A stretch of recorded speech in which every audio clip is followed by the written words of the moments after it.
Howdy everyone, Greg Martin, the Entrepreneur's Banker here. It's been a couple months since I've posted any new content, and I know that during that time, your business has completely changed.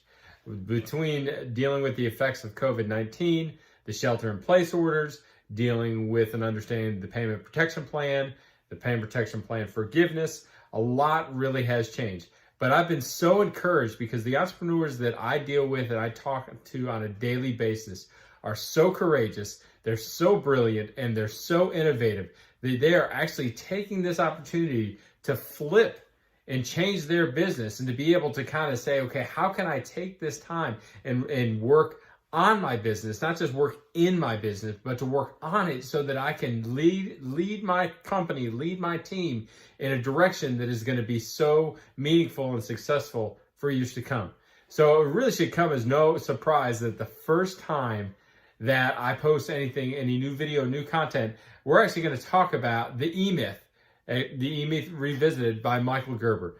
This is like the granddaddy of all of the business books, because this book is over 25 years old, and this is the first book that I've read that specifically talked about working on your business, not just in your business. And it lays out a system, it lays out a plan that you can actually go through and understand the operations, understand the finance, understand the marketing aspect, and how all of that has to tie in to really working on your business to make your business better, not just running on that rat wheel so hard that you just exhaust yourself. So I hope that you enjoy my review of the E-Myth. And if you haven't read it, I really encourage you to pick this up and read it right away. But here are the three things that I really enjoyed and three things that I've really learned about. The first was that inside of us, all entrepreneurs are a little bit schizophrenic. And by that, I mean that there are multiple personalities inside the entrepreneur. All of them are trying to get out. All of them are trying to be the dominant one. It's no surprise that entrepreneurs want to be in control all the time. But you have to realize that it is a blend between these three personalities that really leads you towards success. Those personalities are, one, the technician. This is the person that is always about doing. If something has to get done right, well, then the entrepreneur says, well, the technician personality says, well, I have to do it. We have to go through it, and I'm the one that knows how to make the pies. I'm the one that knows how to clean the car. I'm the one that knows how to make that trust. It is the technician that is the one that is about going out and doing it. A lot of entrepreneurs actually start their business as the technician because it has to get done and there's no one else. But if you allow the technician to be the one in charge, you are going to constantly be doing things. You're never going to get off of that rat wheel. You're constantly going to be running around and around and around and doing things, and you're going to look up and you're going to be exhausted. The second thing is the manager. The manager is the organizer. The manager is the personality of the entrepreneur that says, okay, well, we can't have chaos. We can't just be doing things in a willy-nilly order. We have to find a way to actually kind of manage that and to kind of put systems in place. I don't want to change. I want to be efficient. So the manager provides a lot of good systems and structure. But if the manager is the one that's in place, then constantly things are not going to evolve. Things are not going to change. Yes, you'll be efficient, but things are not going to move forward, and that's going to be really, really hard. And the third personality is the entrepreneur, and this is the dreamer. This is the one that has the big, hairy, audacious goal, the BHAG. This is the one that looks out and says, okay, in 10 years, I'm going to have a worldwide company that is going to be focused completely on dog walking. I don't know if that's true or not, or if that's even possible, or if that's a viable market, but it's the entrepreneur that comes up with that idea. It's the entrepreneur that says, okay, how can I take this? How can I find a need that people understand that they have a problem with, and how can I fix that by building a business, and how can I be compensated for correctly for that? So it is the entrepreneur that really provides that long-term vision.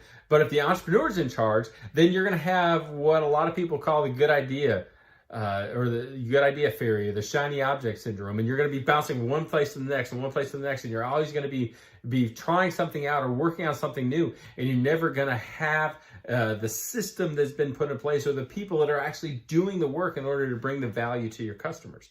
So understanding and knowing the 3 types of personalities that an entrepreneur has in them, and then knowing and understanding the balance of how they work together is really, really important. The second thing that I found that is really, really insightful was that Gerber talked about having your business and thinking about your business as if you were going to franchise it. And my first thought on this, I was a little uncomfortable with this, to be honest. I really didn't agree with him. But as he explained in the book, it's not that a franchise takes away creativity or takes away your ability to offer a product or service. And that was my fear, because franchising is very rigid and in there, and you've got things that are in place, and you've got structure, and there's a lot of creativity that can't happen within a franchise that can't happen in a non-franchise business.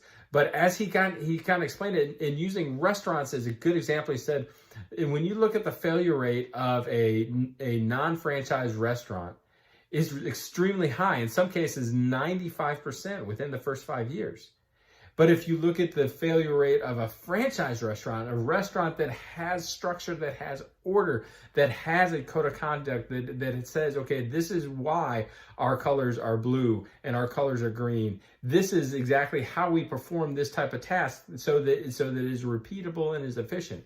Whether you adore McDonald's or you don't like McDonald's, you can be assured that McDonald's has cornered the market, or really set the gold standard on being the same. You know that ordering a Big Mac in College Station, Texas, you will get the same Big Mac that when you go over to Saudi Arabia or Iraq or Afghanistan. And I can tell you that because I was there, and it was actually a Burger King, but the Burger King Whopper tasted the same here as it did over there. And it tasted probably a little bit better over there, but that's probably just something to do with being in a war zone, having a little bit taste of home. But anyway, I digress. The fact of the matter is that if you think about your business as if you were going to franchise it, then you will have order and you will have structure, you'll have operations planned out, have it documented. And by having it documented, then your team knows exactly what's expected of them. And by having your team know exactly what's expected of them, then you can produce the same result over and over and over again. The third thing that I really appreciated about this book was to talk about how the real task of an entrepreneur is to be strategic minded, not just tactically. And going back to my days in the military, I really do appreciate it. Strategy is a high level overview, a 10,000 foot view. The tactics are the day to day. The strategy says, okay, we're going to go and we're going to fight the bad guys in this town, and we're going to secure the town, and we're going to liberate the town. The tactics are, okay, we're actually going to go up this street, and we're going to take this building, and then once we've got this building, that will then allow us to leapfrog down the street and take the town. So the tactics are your day-to-day stuff. Remember, going back to the technician wants to do the day-to-day activities. Well, that's okay, and that's important, and that has to get done.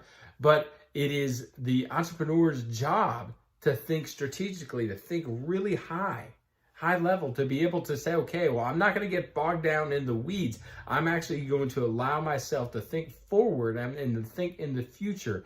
And it is the entrepreneur's job, because nobody else can do it. It is your baby. It is your business. It is your vision.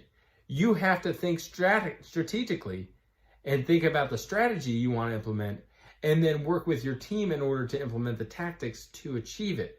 But only you can think strategically. You can have your teammates that help with the tactics, but only you can think strategically. So those are the top 3 things that I got out of the E-Myth by Michael Gerber. And I would love to connect with you. I'd love to hear if you have read this and what were your top takeaways from it. I have always said that being an entrepreneur is one of the most difficult things that anyone can ever do. But entrepreneur today is a team sport. It is a team sport. You've got your teammates that come around you and they support you. They push you towards success. I call those your Fab Five. I would love to connect with you. I'd love to prove myself worthy of being a member of your Fab Five, to be able to push you towards success, to be able to help you achieve your goals. Until next time, this is Greg Martin, the Entrepreneur's Banker. Talk to you soon.